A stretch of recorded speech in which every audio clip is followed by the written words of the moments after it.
Olá, retomamos a segunda parte da entrevista com Sérgio Magalhães, o diretor-geral da FTC, Faculdade de Tecnologia e Ciências, e gostaríamos de falar agora com o professor Sérgio a respeito da sua trajetória na FTC, né? Falar de carreira.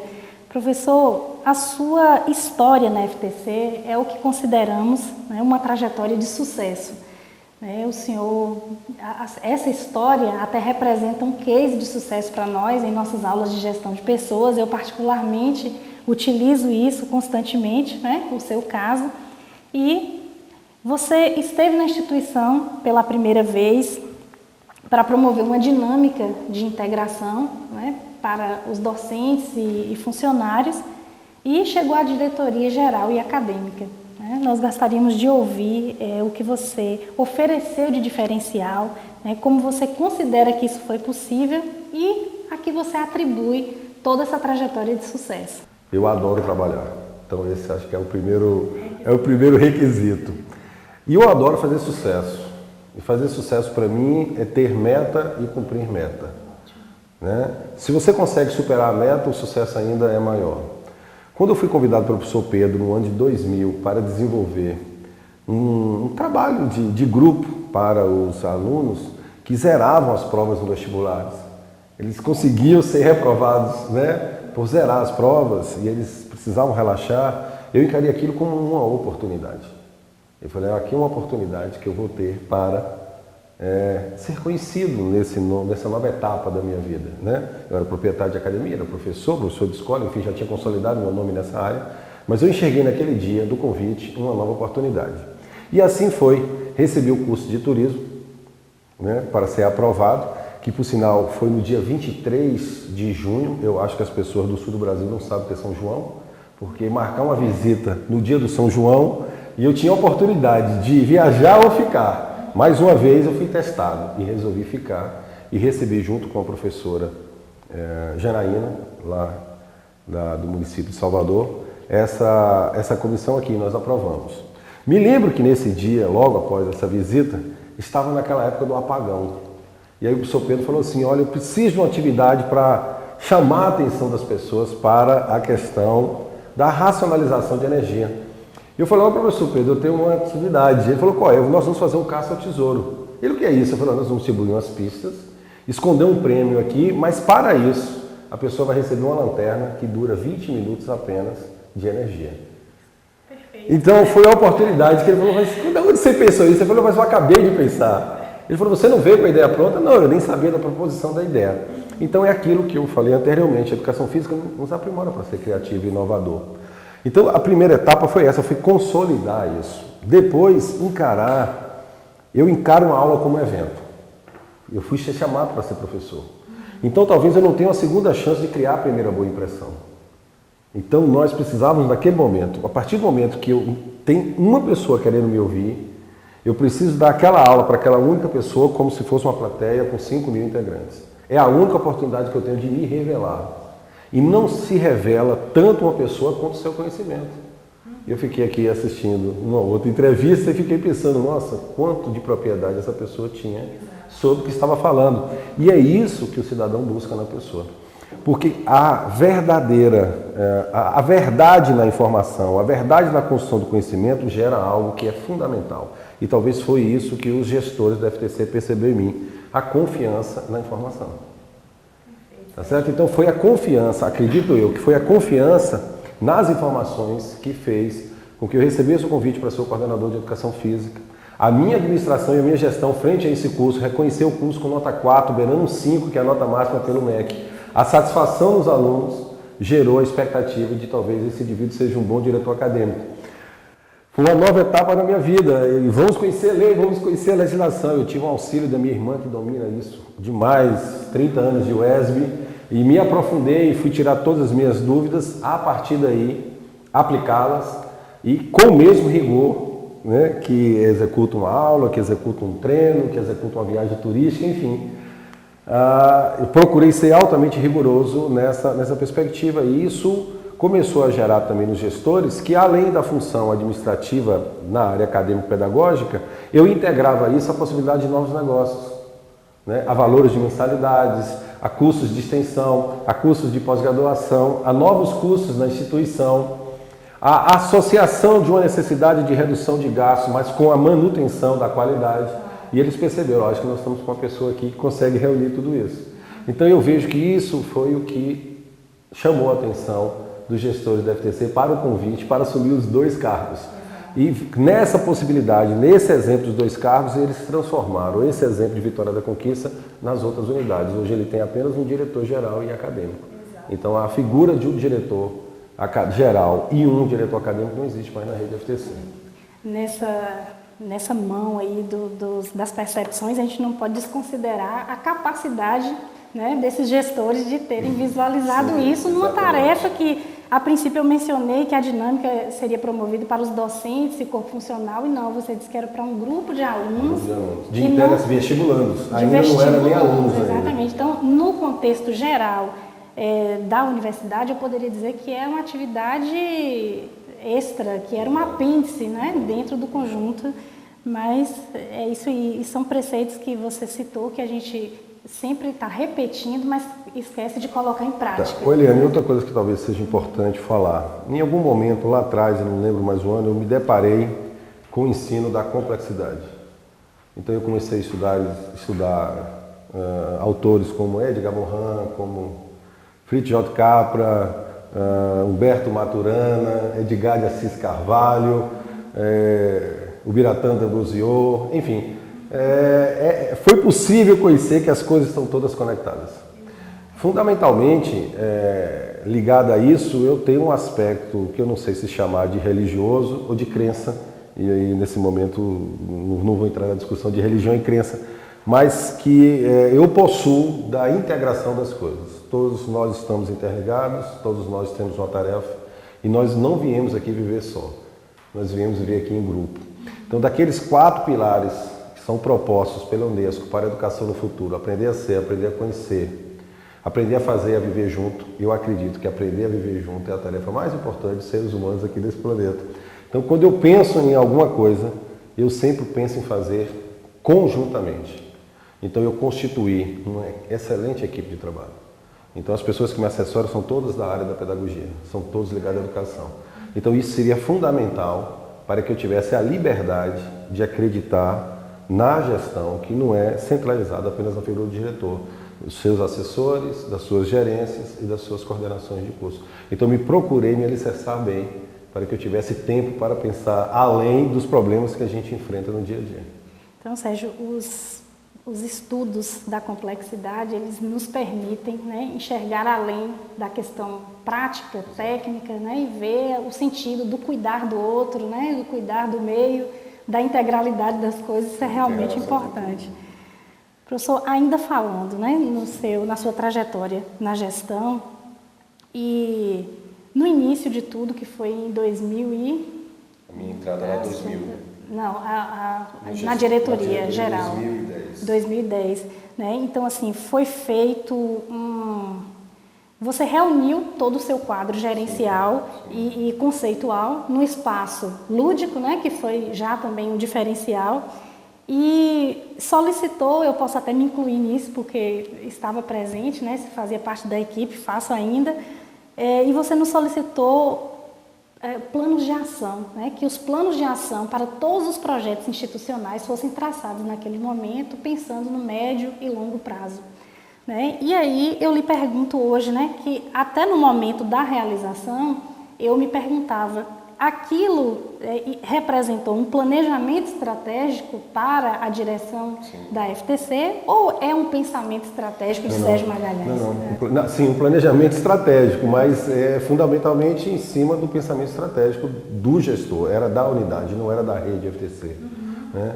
Por quê? Porque naquele momento, com os planos de ação, eu poderia entender o que pensa a FTC, o que pensa seus gestores, o que pensa as pessoas que colocam a mão na massa, mas o mais importante, para mim era mais importante tentar pensar junto, unir projetos, unir ações para reduzir custos e tentar convencer a mantenedora de que aquilo era muito importante, não só para a sobrevida da instituição, mas como processo de revelação da instituição como instituição de qualidade.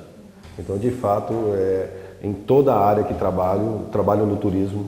Da mesma forma que eu ouço um dono de hotel, eu ouço o guia que está lá na ponta. Entendeu? Então todos têm a sua importância e a sua função dentro de um sistema. Se nós fôssemos discutir aquela ação daquele dia, né? Digamos, desse escape que nós tivemos para um ambiente totalmente diferente, na perspectiva da gestão, você diria que hoje o reflexo, ou seja, os resultados que nós escolhemos disso. Eu poderia elencar aqui alguns projetos institucionais da FTC que são de grande sucesso, que contribuíram com a comunidade em várias instâncias, mas estatisticamente, como eu sei que você gosta de falar muito, né, de forma estatística, nós poderíamos visualizar. Eu não fiz tabulação de dados, nós não fizemos coleta de dados a esse respeito, mas assim, o que nos traz de palpável, de fato, é que o aluno ele reconheceu isso. E mais importante, o professor reconheceu a sua dificuldade estratégica no ensinar. Né? A gente se depara com vários docentes que não têm formação pedagógica. Formação é técnica. Utilizam a formação pedagógica por inspiração. Né? Uma certa magia que acompanha a pessoa. Né? Então isso revelou para nós, que não é uma novidade aqui no Brasil, que nós temos uma capacidade pedagógica um tanto limitada pelas suas estratégias. Não é nem pela sua vontade, nem sua aplicação, mas pelo conhecimento técnico da diversidade de como ensinar. Então isso também foi revelado através dos seus projetos, daqueles programas, daquelas reuniões e dos planos de ação. Maravilha, Sérgio. A FTC, Sérgio, hoje, né, acho que é a pergunta que todo mundo está se fazendo no momento, né, toda a comunidade, ela é mantida pelo IMES, que é o Instituto de Ensino Superior da Bahia, Instituto Mantenedor, né? E hoje a instituição tem mais de 60 mil alunos e 3.700 funcionários, né? Então aí é um agrupamento muito grande de pessoas. E a faculdade atravessa um momento de crise, né? Isso é fato, onde existem dívidas trabalhistas, né? Existem dívidas com fornecedores e com instituições financeiras, isso está aí na imprensa. Recentemente ocorreram atrasos salariais que alimentaram os rumores de falência. As pessoas disseram que a FTC vai receber notificação do MEC, corre o risco de fechar. E sabemos recentemente, né, como a própria diretoria fez questão de divulgar para toda a comunidade acadêmica, que o IMES fez um pedido de recuperação judicial, né, para negociar as dívidas.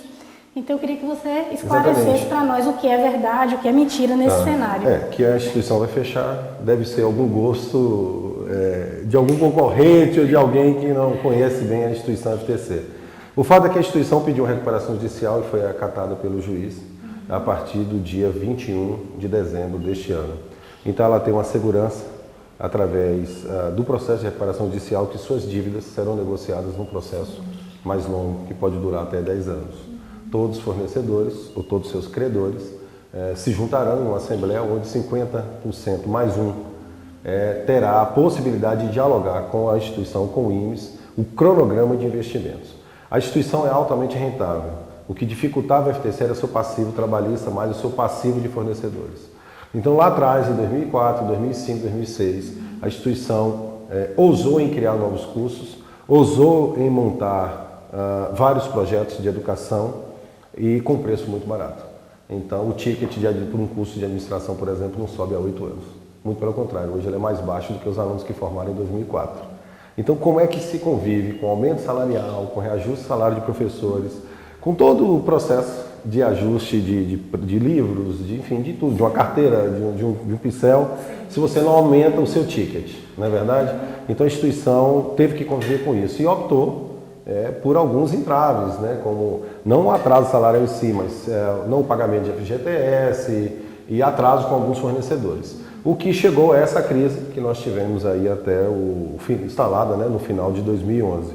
Com a recuperação judicial, a instituição, a partir de agora, ela é uma instituição completamente limpa, né, apoiada inclusive pela Justiça Brasileira, o que dá a ela fôlego para a implantação de novos projetos e de perpetuação da sua marca no mercado de trabalho. Ou seja, a FTC hoje paga seus salários em dias, não pode, por conta da recuperação judicial, ter atraso, compra de qualquer item, seja um livro, seja um pincel, seja uma água, seja um material ou qualquer insumo, à vista. E dinheiro para isso tem, porque a instituição, como você apresenta, ela tem 60 mil alunos, o que caracteriza ela como a maior instituição de ensino superior do Norte e Nordeste do Brasil. Então o fato é que a instituição deu um passo altamente importante, seguro, no momento que pediu essa recuperação judicial. Então ela entendeu que ela estava frágil o suficiente para ter problemas sérios. E ela preferiu, nesse momento, solicitar o processo, a operação de recuperação judicial, para que ela pudesse não só sobreviver, mas continuar ofertando o seu produto com qualidade. Então, posso garantir a todo e qualquer aluno que a instituição está lá integral, né, para recebê-los. Não há nenhuma visita do MEC, muito pelo contrário. É importante relatar que a nossa nota da instituição, no recredenciamento da instituição, subiu 27% quando comparado à nota de 2009 que nós recebemos a comissão lá atrás, que nós temos 11 cursos reconhecidos, 8 cursos reconhecidos com nota 4, numa escala que vai de 1 a 5, ou seja, nós temos 8 cursos com conceito bom e 3 cursos com conceito regular, que é algo hoje extremamente normal para as instituições de ensino. Nós não temos, dentre as 2.700 instituições de ensino do Brasil, nem 25% com nota 4 e 5. Então significa que hoje nós estamos um pouco acima da média. Se você me perguntar, nós estamos aí nos 40% das melhores faculdades do Brasil, mesmo sabendo de algumas fragilidades que nós temos. Mas enfim, é uma fragilidade regional. Regional porque está no Nordeste, regional porque está na Bahia, regional porque está no interior da Bahia. E aí nós temos dificuldades de programas de mestrado, de capacitação de professores, enfim, toda uma sequência de privilégios que o Sul e Sudeste do Brasil teve historicamente ao longo da constituição do ensino superior no Brasil. Mas vejo que a FTC, além de manter o seu padrão, de manter a sua instituição funcionando com qualidade, com o processo de recuperação judicial, ela vai estar inovando cada vez mais. Sérgio, e após o processo de recuperação, existe uma perspectiva de venda da faculdade para um outro grupo ou coisa parecida? É uma coisa muito interessante a discussão de venda do ensino superior. Eu vou lhe dar um dado. Só existe a Faculdade Baiana e a FTC. O que chama a atenção é que todas as outras já foram vendidas. Agora, não há esse frisson, como tem o frisson junto à FTC. Todas as holdings querem comprar as instituições. Todas, sem exceção. É lógico que já fizeram propostas à rede FTC e avaliado, eles acharam por bem continuar no mercado. Né? Se você imaginar hoje, você tem a maior instituição do Norte e Nordeste do Brasil. Né? Isso é fato, tá certo? Então, para os donos, né, foi mais importante, foi mais ousado entrar no processo de recuperação judicial do que vender os seus patrimônios. Então, eles preferiram fazer essa decisão, que eu achei uma decisão mais do que acertada. Acho que agora eles deram um passo muito importante para recuperar a marca, recuperar a credibilidade da instituição, que de fato está manchada ou foi manchada pelo seu aspecto, não vou dizer administrativo financeiro, mas mais financeiro. Sim. E eu sei que as pessoas não têm dúvida da capacidade pedagógica nem acadêmica da instituição. Claro. Essa não foi manchada. Perfeito, professor. Então, para encerrar, né, o nosso bate-papo, eu gostaria que o senhor fizesse, ou você fizesse, um balanço, né, da gestão. Você já falou de índices, de notas, né, dos resultados frente ao MEC e das perspectivas da FTC Vitória da Conquista, né, para os próximos semestres. Nós precisamos apenas nos envolver com o IGC3. Né? Nós mantivemos ainda com o IGC2, não é um bom IGC. Se você nos perguntar, mas você está acabando de afirmar que nosso ensino é de competência, sim. Mas nós precisamos convencer todos, e aí quando fala convencer todos, são os nossos alunos, são os alunos principalmente os que estão sendo egressos, que estão concluindo o curso, a entender que existe uma régua. Sim. E a régua de hoje chama-se ENAD. Então nós precisamos responder uma boa prova do ENAD. Certo. Então o fato é que talvez muitas das pessoas não se envolvem ou queiram responsabilizar seus fracassos ou suas inquietações com a própria instituição, enfim, e querem utilizar o instrumento como punição. Né? Então eu vejo que isso é uma realidade. Uma outra realidade é que nós precisamos entender que o ENAD também tem as suas falhas, né? E nós não podemos transformar o ENAD no vestibular. Sim. Na verdade, nós podemos mais ensinar o aluno no primeiro, segundo, terceiro ano a responder uma prova de vestibular. Nós não podemos estar aqui a ensinar o aluno a responder uma prova de ENAD. Não, pelo contrário, nós temos que dar conhecimento suficiente para que ele possa integrar o conhecimento e responder bem aquela prova, além, é claro, de estar bem inserido no mercado de trabalho. Seria um contrassenso, né? Não é? Apenas para que fique claro, né? Tanto para o aluno quanto para o público ouvinte, o IGC, né? Índice Geral de Cursos. E como ele é construído. Nossa, é né? complicadíssimo, né? Ele leva em consideração os seus insumos, seu grupo de professores, a nota do ENAD e principalmente o instrumento socioeconômico que é respondido para o aluno. Então, novamente, nós podemos dizer hoje que o aluno é responsável por 60% da nota geral que nós temos no IGC. O que mais me chama a atenção é que nos reconhecimentos externos, ou seja, quando uma comissão de especialistas, seja ele de administração, seja ele de psicologia, seja ele de fisioterapia, educação física e direito, vem à unidade, eles nos dão nota 4. Mas ainda, o aluno que está na instituição, alguns deles, e aí nós podemos dizer acima de 60%, nos dão a nota 2. Então, isso dificulta o processo. Então, eu sei que o problema não é do aluno, o problema é sistêmico. É necessário reconhecer essa lógica de comunicação entre o aluno e a instituição e suas premissas, a do aluno e a do professor, juntamente com a do seu corpo diretivo, da instituição que dirige aquele grupo de professores. Eu acho que ainda falta não só um treinamento, como uma discussão ainda mais apropriada, que o governo brasileiro criou um ranking.